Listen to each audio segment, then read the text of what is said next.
jabazinho Opa! rápido para o Tony. O Tony também foi pego de surpresa com essa loucura toda da pandemia. Pouco antes da pandemia, ele estava começando a fazer um show novo, sensacional, que tem a ver com os Paralamas, que ele pegou todas as músicas de amor do Herbert Viana e ele está fazendo um show, ele vai retomar, chamado O Amor Segundo Herbert Viana. É sensacional. Eu vi o show, cara, é maravilhoso. A partir de agora, os comentaristas mais irreverentes da comunicação esportiva brasileira soltam o verbo. Vão ter que me engolir! Uma relação entre homem e mulher, nem entre as quatro paredes. Pelé calado é um poeta, né? Pelé calado é um poeta, né? Ia lá no banheiro, na pontinha dos pés e batia uma via. Tá no ar, o Pop Bola. Informação em segundo lugar.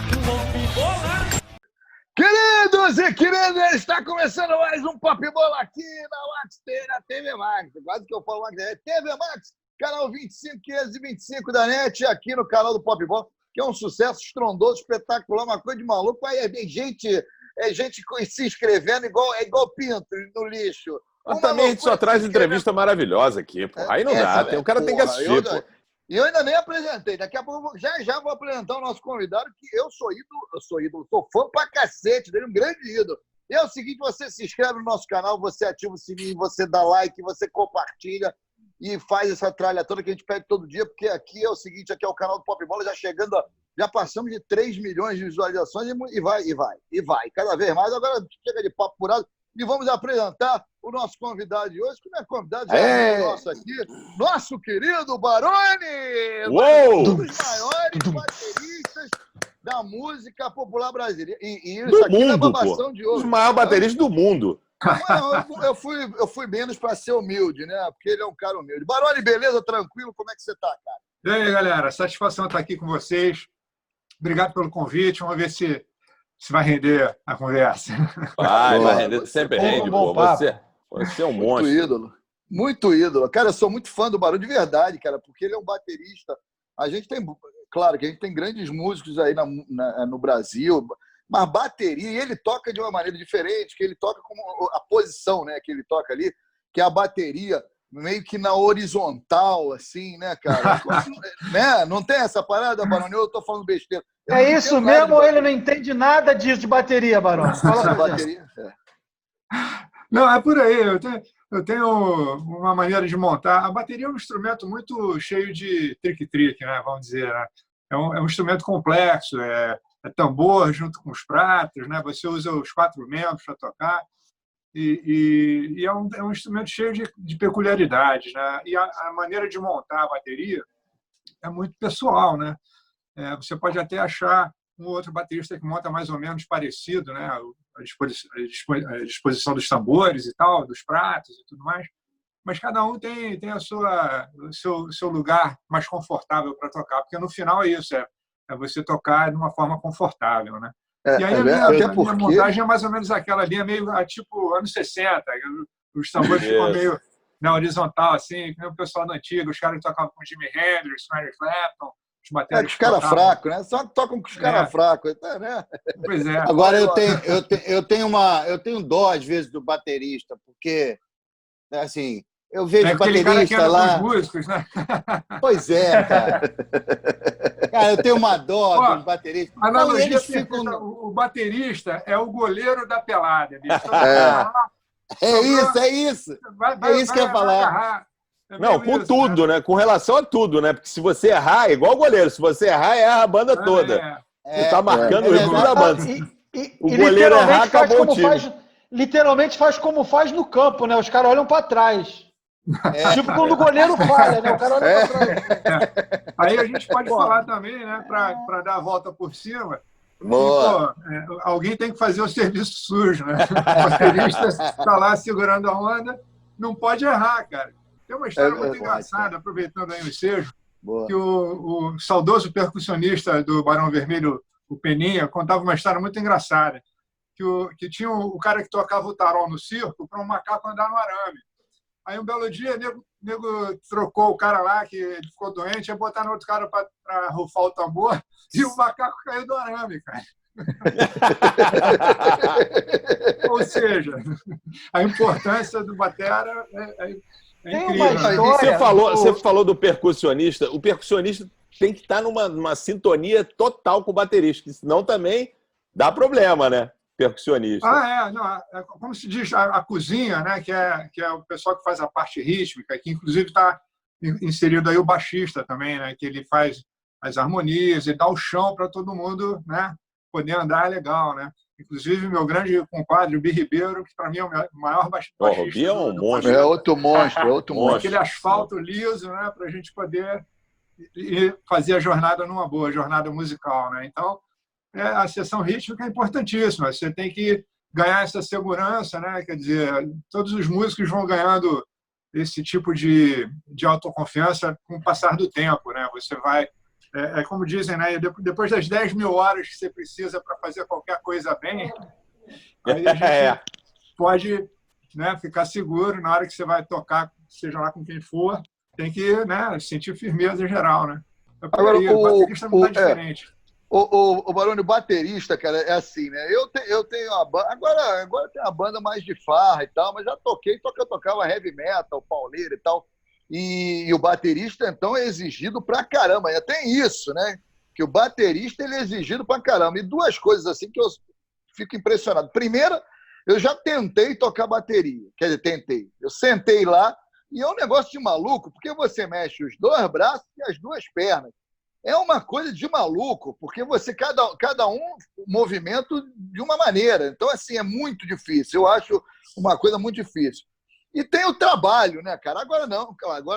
Já há um bom tempo que você tem os holds e tal. Mas o baterista é o cara que se trabalha mais, para montar, demora mais, e a galera da banda fica assim, porra, como é que é, cara? Você não vai acabar. Acontecia isso muito com você lá no início? Ou não? Claro que acontecia, né, cara? Depois que acaba o show, a galera já vai toda para um abraço, né? Ia toda lá para o bar e você chegava no final, tinha acabado a cerveja. Tem isso, né? Em todos os sentidos. Todo suado, o frango passarinho já tinha ido, só tinha o alho. Para o espaço. Ô, Baroni, fala. Pode falar, Baroni. Não, era só para concluir que realmente a gente tem uma etapa, né, na nossa trajetória que você tem que carregar. Você tem que ter teu carro para carregar o instrumento, tem que você mesmo montar tudo, desmontar, levar, trazer, o caramba. Então, isso é realmente uma coisa que consome muito, né? A coisa da produção, né? Na hora que você está começando, realmente você tem que estar com essa disposição, até a hora de você ter um cara para poder te ajudar, um hold, né? Um drum tech, né? Para te ajudar a fazer a parada toda funcionar, né? E você só se preocupar em tocar. E realmente ajuda pra caramba, cara. É importante. E nem sempre é percebido, cara. Mas você é um cara, repito, sem babação de ovo, que é verdade mesmo. E você é um cara tão bom, mas tão bom, cara, que você conseguia ser percebido, mesmo sendo baterista. Porque o baixista também sofre. Mas o baterista fica lá no canto, lá atrás, né? Mas você conseguia sempre conseguiu ser percebido, ser tão bom, cara. Fala logo. Pegando essa deixa aí, eu só queria deixar claro o seguinte: eu sou um cara de sorte, porque, pô, entrei numa banda que tem o Ernest Viana. É verdade. Compositor de mão cheia, guitarrista, um dos melhores do Brasil. Maravilhoso, Pô, Bi Ribeiro. Aí, pô, era só um trio, né? Quer dizer, aí eu, pô, acabei meio que aparecendo um pouquinho ali na marola aí dos meus companheiros. Porque, assim, hoje em dia, né, voltando lá atrás, quando você carregava a bateria no seu carro e tal, hoje em dia é mole. Pô, sou vizinho do Baroni, pô, maior orgulho, o Baroni é meu vizinho lá, ficou ouvindo ele bater bateria. Porra, e no início, Baroni, quando o teu vizinho reclama, porra, imagina, eu tô aqui no meu prédio, tem um desgraçado ensaiando bateria, aquele meu vizinho, não, que um esporro danado, né, cara? Isso é um lugar comum. Eu vou tentar fazer essa história muito rápido. Quando eu tinha 8 anos, mais ou menos assim, ó, os bateristas têm essa questão, né, de ter um lugar para tocar para não incomodar os outros. Mas isso também acontece com os outros instrumentistas. O problema é que a bateria faz um volume muito alto, né, para não dizer barulho, né? Faz um ruído. Volume educado, uma forma educada. Uma forma mais, né, educada de se referir ao baterista, pô, a gente já é tão sacaneado. Mas o lance é o seguinte, hoje em dia você já tem até como atenuar um pouco essa questão. Tem umas baterias eletrônicas, você toca com headphone, as baterias são super sofisticadas hoje em dia, que tem o mesmo som de uma bateria acústica, os pratos também. Aí você bota um fone, cara, aí fica tocando em cima de música ali, é um negócio que ajuda muito para quem está começando. Eu posso aproveitar a deixa? Eu queria aproveitar essa deixa, Baroni, porque assim, na música atual eu percebo cada vez mais a ausência da bateria. Eu queria saber o que você acha disso, se você acha que é uma coisa normal de acontecer, se você acha que faz falta, se você acha que é sinal dos tempos. Mas me explica um pouco a ausência da bateria. Isso que eu ia perguntar também. Então, o que você está ouvindo, meu querido? Ele está escutando forró, só tem a zabumba. Não, forró tem bateria, porra. Não, na verdade eu vou direcionar um pouco mais. Bateria analógica, que eu digo, que as galeras usam muito sample de bateria, beat, mas baterista mesmo a gente vê cada vez menos. É exatamente isso que eu queria perguntar, nesse sentido.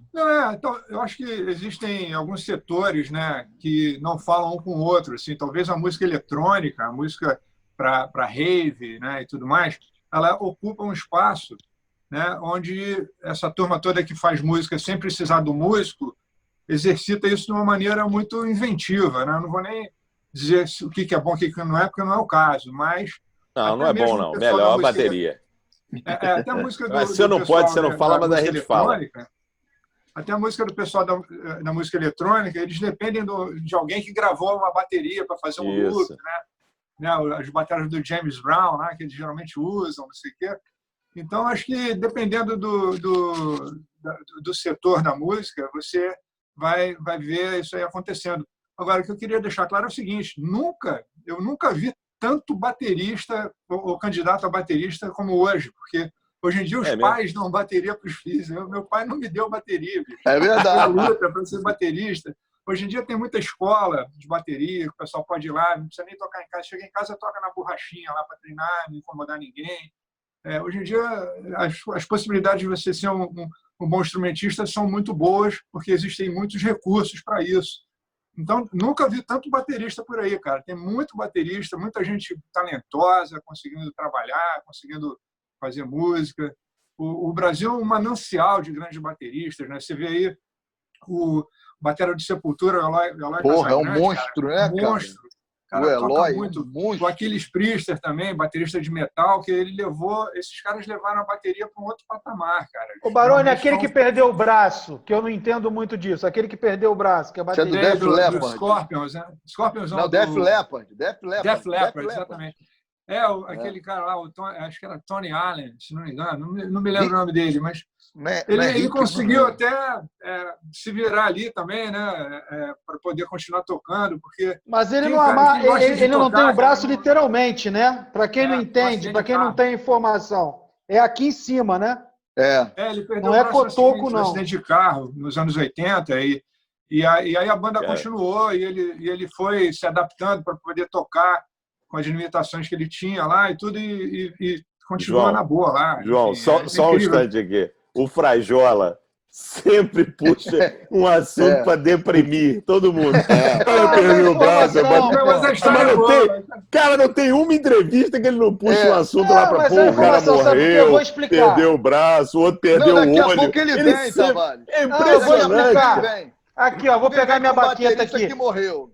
Já. Porque é o seguinte, se ele tivesse o cotoco, ele passava o silver tape. Olha isso, cara. Porra, não, tira ele. Tira ele. Mas isso. Baroni, tu acabou. Não tem nada. Tu acabou entrando. Vamos mudar de assunto, senão ele vai puxar esse assunto e vai continuar. Você entrou meio que sem querer no Paralamas, né? Você entrou no lugar do Vital, às pressas ali, que o baterista, aquela música Vital e Sua Moto era do Vital, era pro Vital. E o Vital faltou, né? E você acabou entrando no Paralamas meio que sem querer. Como é que foi essa história aí? Lá na Rural, né? O pessoal que conhece a história dos Paralamas, essa pré-história dos Paralamas, já ouviu falar nisso daí, que foi um tremendo acaso, né, que aconteceu. Um amigo meu era amigo do Bi no curso de zootecnia lá na Rural. E aí, o dia que o Vital não foi, para uma apresentação lá, aí ele me apresentou como um baterista suplente. Aí eu fui lá, tapei o buraco, mas depois acabei ficando com a vaga lá, acabei botando a camisa lá e fui chamado para os Paralamas. Levou um ano, a gente se reencontrou para fazer um show lá no boteco que tinha na Universidade Rural, lá em Seropédica. E aí o Vital foi, a gente tocou, cada um tocou um pedaço do set. Aí quando eu entrei lá na batera, fui ficando e tocamos quase 3 horas. Lá foi um Deus nos acuda lá, chamaram a polícia para parar o... É mesmo. O baterista tem uma vantagem dos outros, por exemplo, o guitarrista não tem essa vantagem. Você vai numa festa, tu não tá muito afim, tem uma porrada de fã, não sei o quê. Caraca, o João Baroni, não sei o quê. Aí, pô, você não tem como dar cancha, né? O Herbert tá ferrado. Toca aí pra mim, aí dá um violão, ele vai ter que cantar. Violão, né? Vai aparecer um violão, ele vai ter que cantar. O João fica só lá no cantinho, curtindo, bebendo cerveja. De óleo. Não, não vai bater. Aqui pra você. O baterista não leva a bateria.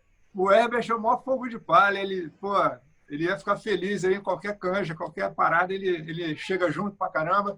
E eu vou te falar uma coisa. Eu sou o maior fogo de palha também, cara. Se alguém me chamar para fazer uma canja no show, eu não quero nem saber. Vou lá, subo, toco. Maneiro. Uma empolgação. É fominha, né? Fominha total. Secura. Segura. Agora, João, você continua, cara, com esse lance essa paixão inclusive, você escreveu livros da Segunda Guerra, veículos militares, jipes, essas paradas. Continua, e como é que surgiu? E como é que surgiu isso, cara? Pois é, rapaz. Isso aí foi uma espécie de um hobby que eu fui me dedicando lá no final dos anos 90, né? Eu comprei um resto de um Jeep antigo dos anos 40, da Segunda Guerra, para restaurar. E aí eu fui meio que indo fundo nessa parada aí de restaurar o Jeep. Aí a gente vai conhecendo uma galera que gosta do assunto. Aí a gente fundou um clube de veículos militares antigos no Rio. E aí a gente, às vezes, participava desses eventos cívicos, né, do Dia da Vitória, lá no Monumento dos Pracinhas, né, que é o dia 8 de maio. Seu pai foi expedicionário, né? Seu pai foi expedicionário. Exatamente. Obrigado por ter lembrado aí. Porque, Tavares, porque o meu velho, ele foi para a guerra, né? Ele era pracinha, não era nem militar, ele foi convocado, era reservista. E aí, lá em casa, a gente convivia um pouco com esse assunto, né? Quem cresceu nos anos 60 lembra daquelas séries de TV que passavam, e filmes, né? E tudo. E a gente via o nosso pai como aquele herói silencioso, né? Que foi para a guerra. E ele só falava as coisas politicamente corretas, que a guerra foi horrível, que a guerra foi muito triste, ele viu muito sofrimento, morte, destruição. Ele nunca ficou glamorizando o assunto para a gente. E aí isso só fez a gente ficar, né, mais interessado no assunto, né? E aí a participação do Brasil foi um negócio assim que foi muito determinante na modernização do nosso país e tudo. E é uma página muito interessante na nossa história, que ela não é muito falada, ela deveria ser mais falada. Então, nem valorizada, né? Essa turma, nem valorizada, né? Pois é. Quando eu comecei a andar com essa turma, aí a gente começou a dar uma força para os ex-combatentes que ainda estavam vivos na época. Meu pai já tinha morrido. E a gente fez o resgate do soldado Silva. Boa! E a gente começou a dar uma atenção para essa turma. Quando eu fui para a Normandia para fazer um documentário em 2004.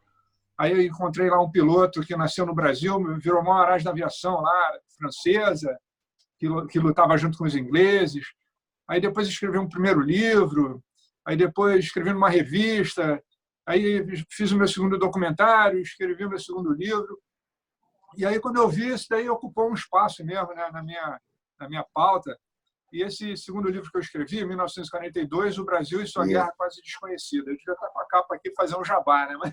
Pois porra. Mas o livro ele é uma espécie de um manual para todo mundo entender o que aconteceu com o Brasil naquela época para poder participar da Segunda Guerra. Então, foi uma série de coisas, escolhas políticas, escolhas econômicas, né? E ao menos a gente lutou do lado certo, né? Que a gente fez uma escolha de lutar com os aliados. Em 1942, a guerra ainda não tinha virado a favor dos aliados. Os alemães, em teoria, estavam ganhando a guerra ainda. Né? Mas, Baroni, o Brasil teria essa possibilidade de escolher lado? O Brasil teria essa possibilidade? Olha só, tem até essa narrativa de que o Brasil era uma ditadura no final dos anos 30, né? O Estado Novo, Vargas era um ditador. Havia vamos dizer assim, uma moda o ritmo do momento na época eram as ditaduras, né, de direita que tinha todo esse medo da expansão do comunismo. Então, o Brasil não foi exceção. Aqui a gente tinha um ditador que mandava em tudo, aos moldes do fascismo, do nazismo. Não era exatamente igual, mas tinha essa coisa de ser um regime que perseguia os políticos, né? E mandou fechar Congresso, caramba, 4. E aí, quando o Vargas viu que ia ser mais vantajoso se alinhar com os americanos, ele não pensou 2 vezes. Ele foi, e o Brasil ganhou o seu marco zero da nossa industrialização, que foi a usina de Volta Redonda, né? Inclusive, a gente levou 3-0. Ô, João, a gente vai entrar nesse assunto já. João, você vê... Calma que tem mais aí. Tem mais, não ficou nos 3 não só. Vai ter mais. O bombardeio não começou. Bombardeio não acabou, não. Deixa ele falando do Vasco. O Vasco não foi nem pra guerra, pô. João, eu queria perguntar. O gigante se está você... acordando. O Fred está acordando. João, você falou da guerra, eu queria perguntar se você vê paralelo, relação ou semelhança no mundo atual e o mundo da Segunda Guerra, no que tange aos regimes autoritários. No que tange, hein? Você tá lendo isso em algum lugar? Abre o jogo, fala. Não, pior que não. Tá sim. Tá. Claro que tá. Pois tá minha cola aqui que eu tô lendo. A gente está vendo realmente um momento um pouco bizarro, né? Parece que algumas lições não foram muito aprendidas, porque se a gente não repetir, ninguém não aprende, né, cara? A questão toda do racismo, a questão toda, né, da tentativa, mesmo que seja uma tentativa de sufocar as liberdades, né, do cidadão, isso não pode acontecer, cara. A gente tem que trabalhar, né, com um patamar, né, civilizatório. A gente não pode ter retrocesso na civilização, né? A gente tem que pensar em ajudar as pessoas que não têm condições. A gente tem que melhorar a sociedade para levar a cidadania para todo mundo. Não significa você ficar sugando, vampirizando o Estado, não sei o quê. Fica todo mundo com medo, né? Porque, pô, um país que é desenvolvido já tem a sociedade já num patamar tal que você pode aliviar, né, esse custo todo social. Mas o Brasil tem um problema sério. A gente tem uma diferença social gigante, né? A riqueza na mão de poucos. A gente não está conseguindo criar uma sociedade justa, né, e igualitária. Então, a gente tem que continuar lutando sem ficar com medo de ser comunista. Comunismo é um negócio que já acabou, cara. Não tem que ficar criando inimigo para você ficar no poder, cara. Isso é uma besteira. A gente tem que pensar na sociedade, onde é que você pode ajudar, cara. Se você uma tem besteira pão, é uma perda de tempo, né, você cara? tem meio pão, tá? Dá um pedaço do teu pão para quem está precisando, cara. Isso aí até nas religiões você vê isso. Então, a gente isso tem que não tem rótulo, pensar né, nisso cara? de uma forma séria e focada, né? É verdade. Eu acho que não só o comunismo, mas todos esses inimigos que são criados é uma baita perda de tempo, porque o mais importante mesmo as pessoas não pensam, que é isso que você estava falando, bem-estar geral da nação, essas coisas todas, porque fica focando na Globo, no comunismo, enfim, essas coisas que eles cismam de carimbar, né? Mas não importa. O que importa é que a gente ainda tem como resolver isso. Agora, Baroni, deixa eu te perguntar. Fala. Desculpa. Não, é isso aí mesmo. Falou tudo. É isso, né? Ô, Baroni, deixa eu te perguntar uma coisa. Mas a importância do Brasil nessa guerra, nessa Segunda Guerra, assim, a gente pode se orgulhar de verdade mesmo? Pô, o Brasil foi lá e representou. Porque o brasileiro é muito gaiato, né? Eu disse que o brasileiro foi para lá, você abaixava e levantava o pé, aí as pessoas tomavam tiro e morriam de hemorragia e tal. Os caras não tinham estrutura para fazer. Fala a verdade, assim, a importância do Brasil na Segunda Guerra. Se você quiser falar também, se não quiser... Olha, eu acho que... Não, exatamente.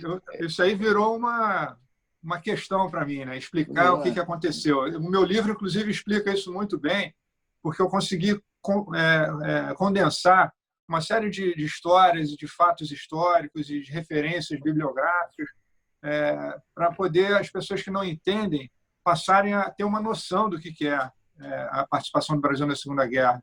A gente não foi lá e ganhou a guerra sozinho, né? A gente teve uma participação muito modesta. Morreram quase 500 soldados em combate durante 9 meses. Isso daí dá mais ou menos 2 caras morrendo por dia durante 9 meses. Ou seja, teve um monte de gente que foi para lá com medo de que ia morrer e acabou morrendo mesmo, entendeu? Então não era uma guerra de brincadeira, era uma guerra de verdade. Então o Brasil mandou 25 mil soldados para lá. Desses 25 mil, mais ou menos uns 15 entraram em ação, inclusive meu pai. E aí foi uma coisa assim que teve um significado muito importante para a gente, que foi essa experiência de ir lá lutar, né, ajudar a botar um tijolinho contra aquela coisa toda horrível que era o fascismo, o nazismo. Então, a gente teve vantagens político-econômicas com essa participação. Então, foi um monte de coisa muito positiva por conta de um negócio tão terrível como foi a guerra. A gente entrou na guerra porque a gente sofreu uma agressão, porque os submarinos nazistas italianos estavam aqui no nosso litoral para poder atrapalhar os americanos, que já estavam em guerra. Eles afundavam os navios que levavam matéria-prima para os Estados Unidos. E nessa, a gente teve um monte de navio nosso afundado em águas territoriais brasileiras. Foi uma agressão, um terrorismo. É como se tivessem derrubado um avião da ponte aérea. Aí. Então, morreu gente pra caramba. Naquela época, as pessoas viajavam entre as capitais litorâneas de navio. Então, foi uma agressão. Morreu gente, criança, mulher. Foi um negócio muito agressivo. Então, houve um clamor da sociedade para dar uma resposta à agressão. Então, não teve jeito. O Vargas declarou guerra em agosto de 1942. Levou 2 anos para a gente mandar o efetivo brasileiro lá para a Itália para lutar. Quando a gente chegou lá, a gente estava inexperiente com a coisa da guerra. Ninguém chega na guerra sabendo, cara. É que nem futebol. Treino, jogo é jogo, né? Então, lá, os brasileiros chegaram lá, foram se adaptando àquela situação. Primeiro, os americanos mandaram os brasileiros para uma frente não muito complicada. Aí depois, o pau cantou lá, não conseguiram tomar um Monte Castelo lá, que é aquela batalha famosa que teve. Depois de 4 ataques, só em fevereiro de 1945 eles tomaram. Depois eles tomaram uma cidade lá chamada Montese, que o pau cantou, morreu gente pra caramba. E aí depois o grande lance que aconteceu no final da guerra, os brasileiros cercaram uma divisão alemã inteira, cara, 15 mil homens. Nem os americanos receberam uma rendição, os caras se renderam para os brasileiros. Os alemães se renderam para os brasileiros. Nem os americanos tiveram uma rendição dessa durante o período da guerra lá, cara. Então foi assim, os brasileiros ganharam uma aula de história com o nosso Baroni, João Baroni. É isso. Por isso que anos depois eles vieram aqui no Brasil e deram de 7-1 na gente. Pode crer. A gente se rendeu lá. Cara. A gente se rendeu lá, lembra? Agora segura aí, ó. Toma! Um pouco. E o Fred? Legal essa história, hein? E o Fred? Ô, Baroni, você é tricolor, né? Sou, Fluminense. Então, não vai constranger o cara. Inclusive, eu quero agradecer o Baroni. Uma pergunta desnecessária, cara. Você está constrangendo o nosso convidado. Eu quero agradecer o Baroni. Estava falando que era Fluminense. Eu quero agradecer o Baroni, que o Baroni foi o melhor papo lá do Papo de Arquiba do Saudações Tricolores. O Baroni teve com a gente tem umas 3 semanas, foi o melhor papo lá. Que mais caramba, ficou 3 semanas de papo? Não, cara, 3 semanas atrás. Ô, Baroni... Estamos nos repetindo aqui, né? Falando do papel incrível do Fluminense durante a guerra. Os torcedores do Fluminense levantaram a grana e compraram um avião para treinamento da FAB, cara. Entregaram um aviãozinho lá em Laranjeiras e tudo. Aí. Não caiu não. O Fluminense é a história do futebol. O Fluminense não caiu não esse avião, né? Não, o Fluminense caiu algumas vezes. Não, só se tivesse a Cruz de Malta. Aí caía. O do Fluminense vai não direto. Cai, não cai, não. Não cai, não. Porque... Ô, Baroni, agora já que estamos falando um pouco vamos falar de futebol um pouquinho, você tricolor. O Fred, aí eu falo mesmo, o nosso querido Frajola é contra o Fred, acho que o Fred já deu. Acho que é um investimento caro. Quer um investimento? O que você acha? Acho que o Fred é um cara que ainda tem espaço para centroavante como o Fred, que é aquele cara de área no futebol. E qual a tua expectativa aí com esse retorno do futebol? Você acha que é legal? Acha que o Fluminense pode encarar o Flamengo? Cara, vamos ver. O Fred, ele, curiosamente, né, muito ironicamente, o Campeonato Mineiro do ano passado, ele foi artilheiro, né? Pelo Cruzeiro. Acho que sim. Ano passado, no segundo, 2019, fala 2019, né? No segundo semestre que ele começou a se machucar. No segundo semestre que ele começou a se machucar e parou de jogar. Mas no primeiro semestre ele realmente foi bem. Eu acho que a gente tem essa relação muito sentimental com o Fred, né? Com tudo que ele já ofereceu para o Fluminense, e essa dedicação, esse lance, né, sentimental. Eu acho que ele vem bem, ao menos no psicológico, né? Dá uma força, né? A gente fica com autoestima elevada. Agora, torcer para ele ficar em condições de poder jogar e fazer o que ele faz bem, que é gol, né? A bola tem que chegar para ele lá. E vamos torcer para ver se a coisa realmente... Ele está meio anunciando o final da carreira dele no Fluminense, né? Vamos ver se a gente consegue ficar feliz novamente, né? Agora, é o ídolo, né? É o ídolo, deixa de ser o ídolo. Eu acho que o Baroni é amigo do Fred, deve conhecer, deve frequentar a casa, deve ser. Está elogiando muito. Eu falo isso do ponto de vista do tricolor, que eu não sou, vou te falar, eu não sou um torcedor muito xiita nem nada. Eu respeito o futebol de um ponto de vista um pouco mais racional, né? Quem está jogando bem, quem investe, são as coisas óbvias, né, que a gente vê, né? Então, eu falo isso com muita isenção, assim, é mais o que a gente pode falar. Se ele jogar bem ou não, já é outra história, né? Vai depender das variáveis, das muitas variáveis. Mas eu acho que o que você quer dizer, e eu concordo muito com isso, é que não é só o futebol dentro de campo, né? O que o Fred agregará, né? Em garotos que são fãs do Fred, que o Fred é um ídolo recente, né? Então, isso é importante, essa movimentação da torcida, né? Principalmente a molecada, cara. Porque a molecada, cara, cada vez mais está olhando lá para fora. Liverpool, Real Madrid, por falta de ídolos aqui. Então, eu acho que esse retorno, esse resgate é importante pra caramba pra torcida, assim.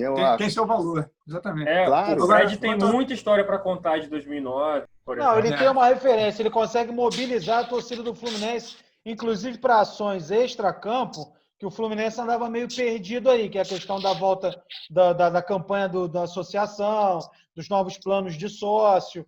Ele, coincidência ou não, ele vem junto com o lançamento da camisa da nova marca. Então, assim, ele consegue fazer uma ação extra-campo que um jogador, digamos, qualquer não faria. Que agrega. Agora, Baroni, agora voltando para a música e fazendo um link com o Fred, o jogador mais veterano, qual é o caso do Fred e tal, ele já conhece ali os atalhos para o gol do campo e tal. O baterista vai ficando igual vinho, quanto mais velho, melhor. E a condição física é um fator determinante. Como é que é, cara? Como é que você administra aí o tempo em relação ao instrumento que você toca? Cara, com certeza, a bateria é um instrumento muito vigoroso, né? Mesmo que você toque jazz, mesmo que você toque samba, é um instrumento que exige uma condição física, é diferente do violão, do violino, mas realmente a bateria é um instrumento que exige, né, você estar bem, né? Se você toca metal ou se você toca reggae, independente disso daí, você tem que estar bem fisicamente para tocar, né? Tem que estar numa boa. Agora, é claro que estamos falando aqui do metal, do rock, né? Você realmente tem que estar em cima, né? Tem que correr a maratona, né? Para poder fazer um show de 1h40, 2 horas, tem que estar sempre em cima. Eu acho que tocar bateria já é um ótimo exercício, né? E ele está me mantendo, né, com essa capacidade de encarar, né, os shows dos Paralamas e tudo. E quando a gente voltar, é claro. Mas é legal, é sempre bom você pensar bem no teu bem-estar físico, né? Compensar, fazer algum exercício adicional, estar sempre praticando, né? E fazendo... aeróbico, principalmente aeróbico. Né? É muito aeróbico. Tocar é quase uma coreografia, você está sempre ali fazendo aqueles passos elementares, né? Aqueles movimentos elementares e usando a tua criatividade para fazer alguma coisa que some com a música, né? Não adianta você ser apenas um bom baterista ou um baterista circense. Você tem que pensar na música, né? Na somatória, porque para mim música é somatória, né? Você tá com os vários elementos para você entregar uma coisa, né? Um todo, né? Mas é legal você poder ter essa sensibilidade de entender uma letra, de achar esse solo de guitarra bonito, de achar o baterista bacana e tal, não sei o quê. E aí a gente vai vendo como a música bate de muitas maneiras diferentes para muita gente, né? A música significa muita coisa diferente para muita gente, né? E essa relação impressionam bastante. Ó, o baterista do Rolling Stones, por exemplo, é um tiozão. Parece que ele mora num case. Nego, acaba o show, o nego bota ele num case e guarda. Porque ele fica ali naquele negocinho assim, ó. Ele não tem expressão. Ele mas ele é exceção, né, Baroni? Os bateristas, tem baterista aí que... Tem porrada anos e toca, porra. E é firme, ele tem a levada dele lá, séria, funciona. Não tem Queen também, já é o corão do Queen. Já é até o baixista saiu, mas se sair o baterista, acaba a banda, bicho. Você tá falando dos bateristas antigos aí, o seu primeiro ídolo, assim, foi quem? Foi o Ringo, da bateria. Ringo Starr. Ringo Starr, né? Que também... Stuart Copeland também, do The Police, que você puxou muito o ritmo. Porque quando eu era pequeno, eu comecei a me encantar pela bateria exatamente pelo Ringo. Principalmente quando ele aparecia na televisão, às vezes quando aparecia nos programas aí, dos Beatles, aqueles filmes que eles fizeram no começo da carreira. E o Ringo é um cara que é muito importante, porque ele foi o baterista que mais projetou a bateria na hora que o rock estava surgindo, mesmo nos anos 60.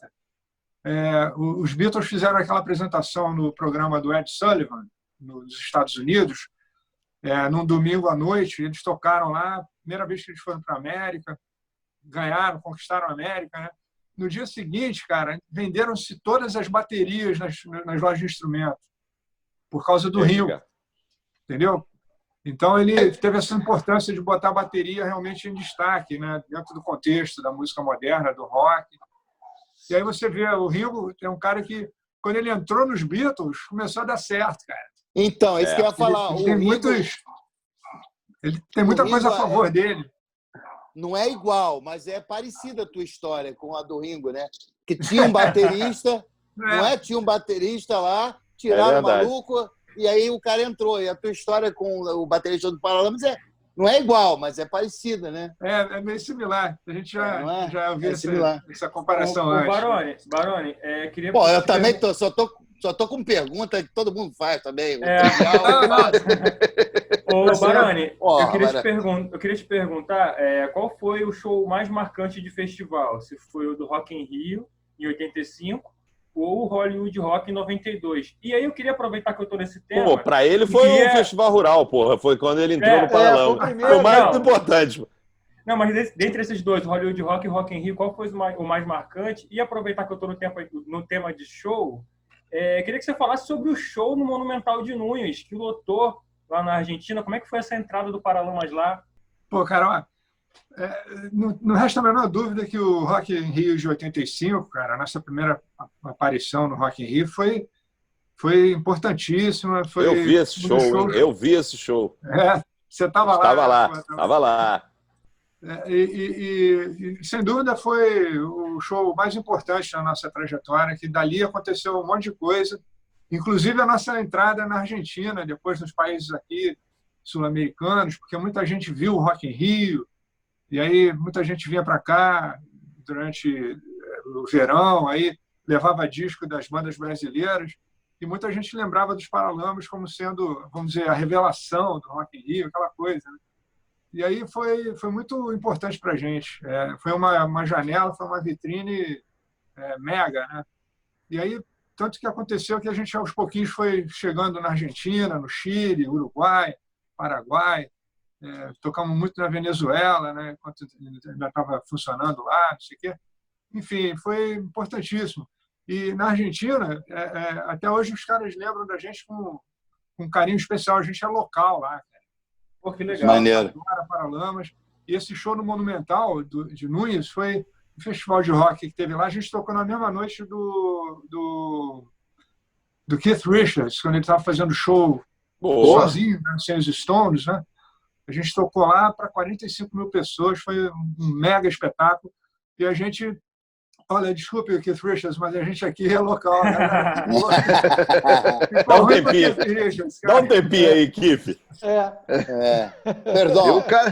E o Keith é o cara que não morre, né? Ele não morre. Ele ali, ele tem 700 anos, já usou todo tipo de droga que você possa imaginar. Bebe. Até hoje, né? O cara, até hoje. Eu não sei. Não, hoje não deve. Ele deve tomar hoje um chá de erva doce, porque o organismo dele já não deve mais aguentar nada. Ele é do mesmo bonde da Rainha Elizabeth. É o mesmo bonde. É verdade, é verdade. Ô, Baroni, agora você, voltando a falar sobre um pouquinho o Ringo, a gente recebeu aqui o nosso querido Regis Tadeu, a figuraça, o Regis Tadeu. E ele sabe falou, tudo de música.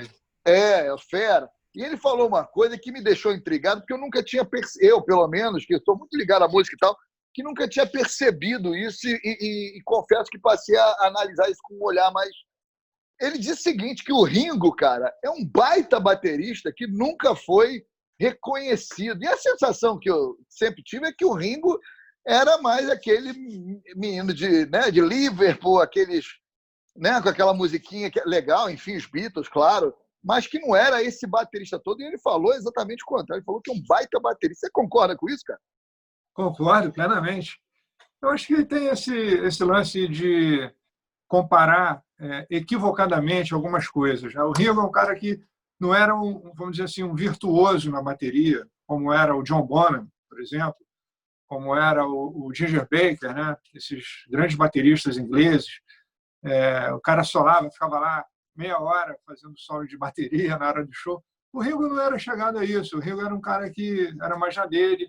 Ele funcionava dentro dos Beatles de uma maneira importantíssima, a ponto deles mesmo. Os Beatles falavam que o Ringo era um cara importantíssimo, ele era a rolha da banheira dos Beatles.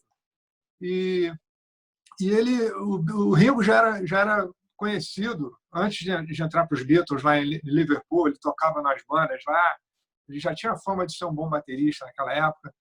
E aí, de vez em quando ele também tocava com os Beatles, algumas situações lá que o outro baterista não foi, porque tinha ficado de pileque, não sei o quê. E aí, quando ele tocava, os caras, como o pessoal falou, esse cara é bom, a banda tá rolando. E foi exatamente o que aconteceu. Na hora que ele entrou para a banda, a coisa solidificou. E o Ringo tinha essa criatividade, né, que era parte desse jogo interno da banda. Ele funcionava ali. Teve uma época que ele estava meio... Sabe como é que é? O cara deve ficar multimilionário e fica meio triste, né? Ele ficou meio deprê. Entediado, né? Entediado. Milionários entediados. 68 ali, de repente ele estava tomando muita cachaça, ficou meio entediado, mas aí depois ele voltou com tudo, né? Os últimos álbuns dos Beatles ele chegou juntasso, né?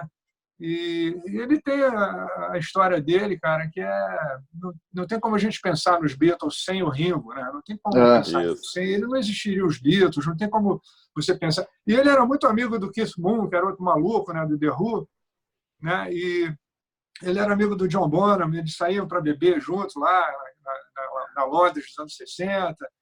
E o Ringo tinha essa importância. É engraçado porque eu não diria que a maioria das pessoas acha que ele não é um bom baterista. Eu acho que uma pequena parte fala equivocadamente que ele não era isso, não era aquilo, pensa no outro baterista, não sei o quê. Aí, você vai estar desmembrando o negócio e vai matar a galinha dos ovos de ouro, entendeu? Tem isso também, né? Dos Beatles, você está fazendo um negócio assim, por que o Pelé não jogou na Holanda? Mas você também é muito humilde também. O estilo que você trouxe também para o Paralamas me força a falar que se não fosse você também, o Paralamas não tinha o estilo que tem. Você trouxe muito desse estilo, desse ska, que toca, o estilo do Stuart Copeland, lá do The Police. Até para pegar o que você tinha perguntado do Copeland, né? Eu quando comecei a gostar de bateria, eu nem tinha bateria, cara, sabe? Era Beatles, eu tocava almofada. Aí os amigos que moravam na minha rua queriam fazer uma banda, já tinham me chamado para ser baterista, eu nem tinha bateria. A gente acabou dando umas canjas em conjunto, em bailes lá no aniversário rural, tocando Beatles, não sei o quê. E aí, quando eu já estava desencanando com o negócio de bateria, no final dos anos 70, 78, 79, eu vi um vídeo do Police na TV acho que era Roxanne, alguma coisa assim, e eu vi o Copland tocando e falei, cara, isso aí é o novo Ringo, esse cara. Aí pirei, chapei o coco geral, falei, não, esse cara aí, eu queria ser esse baterista aí, bicho. Aí pô, mais ou menos, naquela época, eu ainda continuei tocando sem pretensão, né? Só tocando em disco em casa, em cima de músicas. Mas já tinha uma bateria, ou continuava tocando nas almofadas? Quando eu conheci o Bill Herbert, começou tudo. Eu comecei a tocar com os Paralamas, cara. Minha experiência mesmo foi com os Paralamas. Eu profissional. A tocar bateria com os Paralamas. E aí tem essa coisa. Estou falando aqui de não tentar desmembrar muita coisa. Mas você viu, por exemplo, o John Bonham, quando ele morreu, o Led Zeppelin acabou, cara. Não tinha botar um outro baterista no lugar dele. Entendeu? É verdade. É verdade. A gente tem um baterista aqui no nosso grupo, excelente, que é o nosso querido Lopes Maravilha, um dos maiores bateristas lá da banda de... não é, da banda de Vale do o máximo que eu faço é tocar repique de mão, mais nada. Então, deixa eu te perguntar. O Lopes entra no quadro como o milionário entediado. Depois que o Lopes ficou rico, milionário, ele, é difícil, Estou me dedicando ao golfe agora. Ô, João, vou perguntar uma coisa, cara. E essas lives, cara, que a gente está com uma enxurrada de live, eu não sei nem se o Paralamas fez ou se pretende fazer alguma aí. Você acha que isso vai dar o tom para um novo momento que a gente vai ter agora, daqui para frente, com vacina ou sem vacina, pós-pandemia? Essa quantidade de live e essa nova oportunidade do cara assistir o show em casa, né, cara? Cara, eu vou te falar, infelizmente os Paralamas não puderam ainda fazer uma live, está todo mundo cobrando muito, né? E a gente espera poder fazer isso no momento que a gente realmente pudesse se encontrar com toda a segurança. Está cada um no seu canto, eu estou aqui na minha caixanga aqui, perto de Itaipava, aqui em Petrópolis. Pô, terra boa. Você mora em Petrópolis, Barão? Eu passo um tempo aqui, cara no refúgio. Eu sempre falo isso. Eu quero morar em Petrópolis. Eu adoro Petrópolis, cara. É maravilhoso isso aí. Não chama não que ele vai, Barão. Quer ir pra tua casa. Chama não convida. Chamar para tomar uma cerveja aí, não tem problema. Não! E aí tem muita. Ele vai e fica treinando. A hora que puder, porque agora não está podendo. Não pode. Quarentena. Mas, só estava tentando deixar claro aqui, a gente ainda não se encontrou, porque a gente está cada um num canto, e aí a gente não tem como fazer nada assim para somar todo mundo tocando junto. No momento a gente não está conseguindo. Mas a gente vai esperar uma hora que a gente possa se encontrar e aí, de repente, fazer alguma live, alguma coisa assim, enquanto ainda estiver vigente esse distanciamento social. Agora, a gente está vivendo um momento muito louco isso, né? Porque eu me lembro quando começou a quarentena, a última vez que eu vi o Hermes foi na semana do show do Circo Voador, que foi cancelado, né? Em março. Né? A gente verdade. 14, a gente não se vê desde então. E aí, quando a gente estava no meio, já nesse primeiro momento aí da pandemia, eu falei, cara, o pessoal do esporte também está a mesma coisa, né? Ninguém pode juntar público para fazer o campeonato, e o Caramba 4, e o pessoal do teatro, o pessoal das artes também, qualquer agremiação, né? Juntar gente, que a gente depende tanto disso, e a gente se dá conta da importância que né? Um trabalho desse, né? Que mobiliza uma cadeia de trabalho gigante, né? Tanto no esporte, nas artes, e tem um monte de gente se ressentindo. Então, eu, por exemplo, fiz um monte de live aí assistencial para um monte de gente que está ajudando, o pessoal da equipe técnica, de tudo que está rolando aí, o pessoal sem trabalho. E aí a gente está fazendo o que a gente pode para ajudar. E aí, quando voltar a liberar aí, em que termos o pessoal botar como segurança para a gente poder fazer um show novamente. O pessoal lá em São Paulo, no Palmeiras, está fazendo show de drive-in, né? Você viu isso? Aí eu sou muito amigo do Paulinho, né, a batera do Jota. Eu falei, e aí, pessoal, quando for pedir bicho, vai piscar a luz do carro? O pessoal vai ver quanto Piscolé. tem gente escondida no porta-mala, né? Hotel, né? Será que tinha alguém? Pois é, será que tinha alguém prestando atenção no show? Os carros todos balançando, né? É a música, é o balanço da música. Não, todo mundo dançando, Lopes, dentro do carro. Mas ainda tem um pouco de interação, né, cara? Porque a live, por exemplo, pô, tu toca... Esse é complicado para o músico, né, cara? Para o artista, seja o ator na peça de teatro. Como é que não tem a troca, né, cara? Pelo menos inclusive, a gente entrevistou o Magela aqui, falamos de shows de stand-up, e ele falou, até o Paulinho Gogó também, ele falou que o grande problema é o tempo da piada. Porque no teatro com o público, você fala alguma coisa, o cara ri, você espera. Aí você espera o cara... Quando você tá na live, você não sabe se o cara tá rindo, se o cara não tá rindo, se o tempo da piada. Então atrapalha muito esse material. É troca de energia, né? E na música tem muito isso, né, cara? Pra caramba, Pra caramba. Essa coisa de juntar a plateia para um espetáculo é um negócio que acompanha a humanidade, não é de hoje, né? Você vê que tem os teatros lá do tempo de Roma, né, cara? Lá, no Oriente Médio, o próprio Coliseu, né? Coliseu. O teatro grego e o caramba. E aí, pô, as Olimpíadas, esportes, o caramba. Então, a gente depende disso, né? Nessa estrutura, né? Muito sensível, né? que existe, né? Para o entretenimento, né? Nos cinemas. Você vê agora, estão começando a falar na volta dos cinemas. Você vê como foi um baque terrível na produção audiovisual, né? Das minisséries, não sei o que, das plataformas de streaming. Não, e é uma cadeia, né? É uma cadeia, não é só os atores, não são só as produções, aí tem o bilheteiro, o pipoqueiro do cinema, tem a faxineira do cinema, é uma cadeia, né? A rede toda. Cara, e assim, João, a gente está falando, como diz o Faustão, né? De astros e estrelas da sua televisão. Mas você imagina o maluco, por exemplo, ali no MEA, quando a gente ia fazer o programa lá no estúdio, eu saltava ali no MEA e depois ia... Ali no MEA tinha um maluco que ficava com violão, cara. Ali tocando a musiquinha dele num espaço público ali, recolhendo um dinheiro.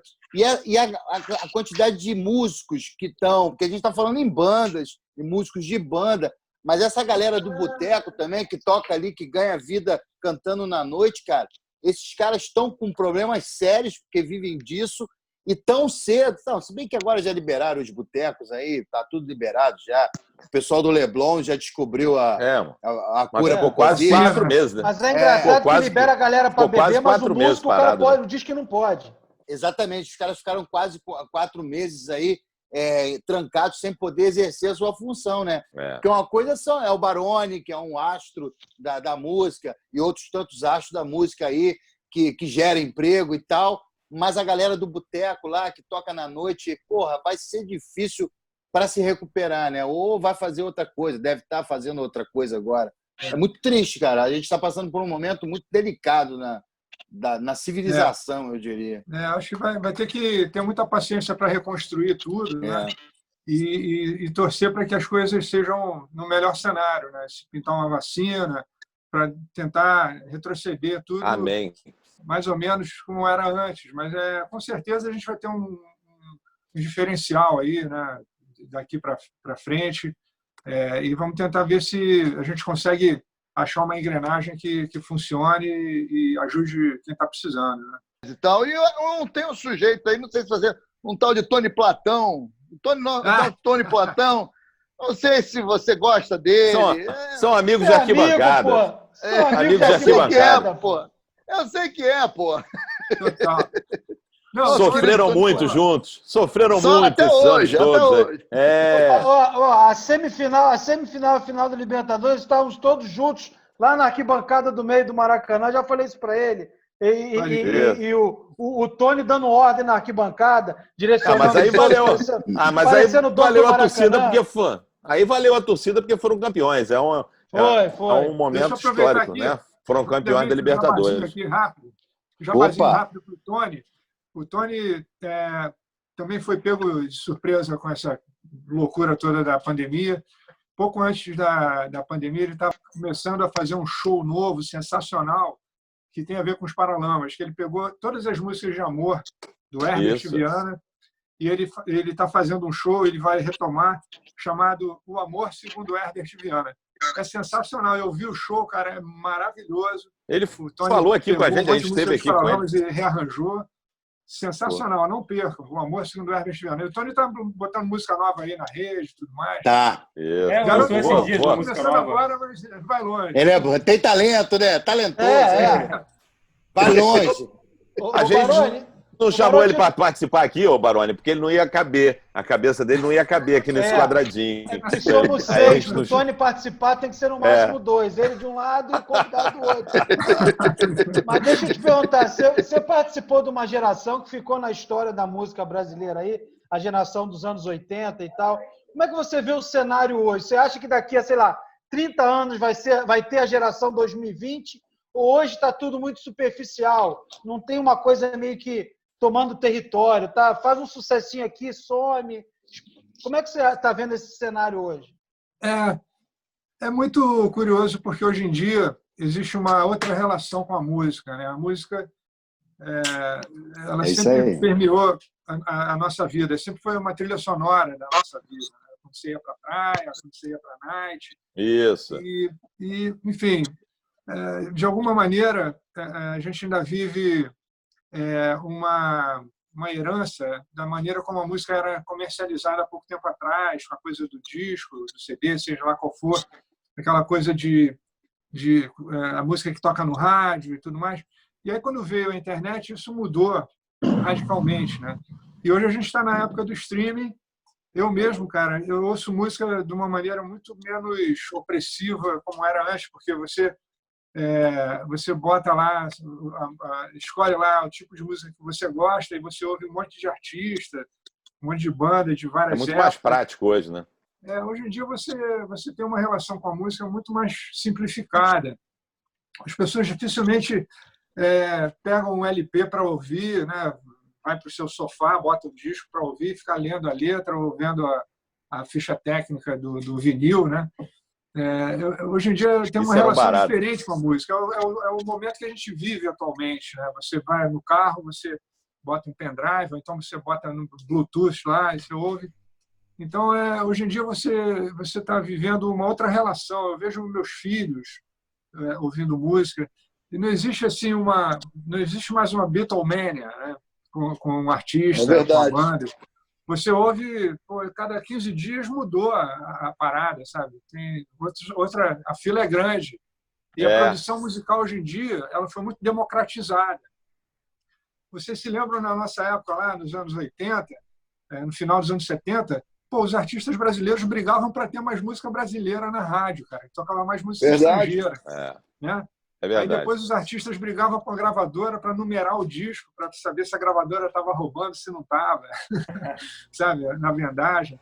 E isso tudo foi mudando. Hoje em dia a gente tem muito mais música nacional na rádio, e aí tem cada um vendendo seu peixe numa boa, né? Não tem que ficar comparando rock com sertanejo nem nada, porque está cada um na sua raia, né? Como é que você vê a renovação do cenário rock hoje em dia? Eu acho que está muito diversificado. Eu acho que tem muita coisa boa sendo feita. Você só precisa de tempo, né, para poder ir atrás. Porque antigamente o pessoal entregava, que nem o leiteiro entregava o leite na tua porta. Né? O Regis falou exatamente isso, Baroni. A imprensa musical, né, chegava e falava: prestem atenção nessa banda. Aí você ia lá, maneiro. Aí vinha uma outra: isso aqui não é tão legal, mas, enfim. Tinha um canal onde isso aí fluía de uma certa maneira e você ficava um pouquinho mais ligado. Hoje em dia você tem que ir atrás, né? Você tem que ir atrás das bandas, tem que ir lá para ouvir e tal, saber. Não tem mais ninguém te entregando isso todo dia de manhã em casa, entendeu? O Baroni, o Regis Tadeu falou exatamente isso. Ele falou: cara, eu penso completamente diferente. Pelo contrário, que a música brasileira hoje não está boa, está excelente. Só que tem que ir atrás, tem que pesquisar e tal. Se você ficar na zona de conforto, pelo menos naquele modelo que a gente tinha, aquele hábito, né, que a gente tinha de receber, aí tudo bem. Mas tem muita coisa boa. Agora é o seguinte, O tempo, infelizmente, o tempo Porra. é contra. Caraca, maluco, passou muito rápido. Ruge, né? O tempo ruge, infelizmente. Então, eu queria aqui aproveitar aqui por Boa, Baroni, Baroni. agradecer demais Boa. o nosso querido Baroni. Eu sou muito fã de verdade do Baroni, de verdade mesmo. Então, queria agradecer aqui. A gente aqui costuma dizer que a gente não traz convidados, a gente faz amigo. Você já é amigo de longa data. Então, quero agradecer você demais. Baroni sabe que aqui a porta aqui está sempre aberta. Você é que manda legal. essa parada aqui no Pop Bola. Obrigado, cara. Cara, altíssimo astral estar aqui com vocês. Foi muito bom o papo. Acho que foi bem bacana. Foi bom. E estou aqui à disposição. Qualquer coisa é só chamar que a gente chega a juntar. Opa! Só não passa o Sucesso endereço pra de caramba Petrópolis pra vocês. pro Calheiros, por favor. Não passa, não. Vai por mim. Vou É o lá em endereço Petrópolis, errado. Vou lá em Petrópolis tomar cerveja. Palácio Imperial, procura ele lá. O Calheiros funciona assim, Baroni. Vai lá em casa. Ele vai.